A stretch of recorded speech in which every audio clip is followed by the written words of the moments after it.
Hello guys, வணக்கம் and welcome back to the film of the unique channel. Good bad ugly படத்தோட teaser release ஆனதுக்கப்புறம் எல்லா AK ஃபேன்ஸுமே இந்த good bad அகலி டீமோட அடுத்த கட்ட நடவடிக்கை என்னவாக இருக்கும் அப்படின்ற மாதிரிலாம் பயங்கரமாக யோசிச்சுட்டு இருக்காங்க. வெறும் ஏகே ஃபேன்ஸ் மட்டும் இல்லைங்க, மற்ற நடிகர்களோட ஃபேன்ஸுமே பார்த்தீங்கன்னா இந்த படத்துலேருந்து அடுத்து என்ன அப்டேட் வரப்போகுது அப்படின்னு சொல்லிட்டு பயங்கரமாகவே காத்துருந்தாங்க.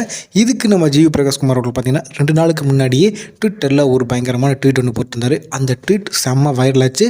ஓஜி சம்பவம் அப்படின்னு இந்த குட் பேட் அகலி படத்தோட ஃபர்ஸ்ட் சிங்கிள் வரப்போகுது அப்படின்னு நம்ம ஜிவி பிரகாஷ் அஃபிஷியலாக அனௌன்ஸ் பண்ணியிருந்தாரு. இவர் போட்ட இந்த ட்வீட்டை பார்த்ததுமே ஒட்டுமொத்த ஏகே ஃபேன்ஸ் கம்யூனிட்டியுமே ஃபயர் விட்டு சோஷியல் மீடியா ஃபுல்லாமே இப்போ செலிப்ரேட் பண்ணிட்டு இருக்காங்க. இந்த படத்தை நம்ம ஆதிக் ரவிச்சந்திரன் டைரக்ட் பண்ணுறதுனால இதுக்கு முன்னாடி அவரோட மார்க் ஆண்டனி படத்தில் வந்த அதிர்தா சாங் மாதிரி தான் இருக்கும் அப்படின்ற மாதிரி எல்லா ஏகே ஃபேன்ஸுமே ஒரு விதமான எக்ஸ்பெக்டேஷனில் இருக்காங்க.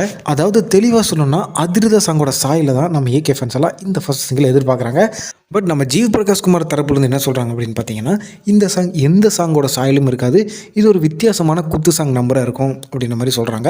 இதுக்கு முன்னாடி ஆளுமா டோருமா சில்லா சில்லா சாங்லாம் எப்படி ஏகே ஃபேன்ஸ்க்கு ஒரு உணர்ச்சியை தூண்டி புரட்சியை ஏற்படுத்துச்சோ அதே மாதிரி இந்த சாங் ஒரு பயங்கரமான புரட்சியை ஏற்படுத்தும் அப்படின்ற மாதிரி சொல்கிறாங்க.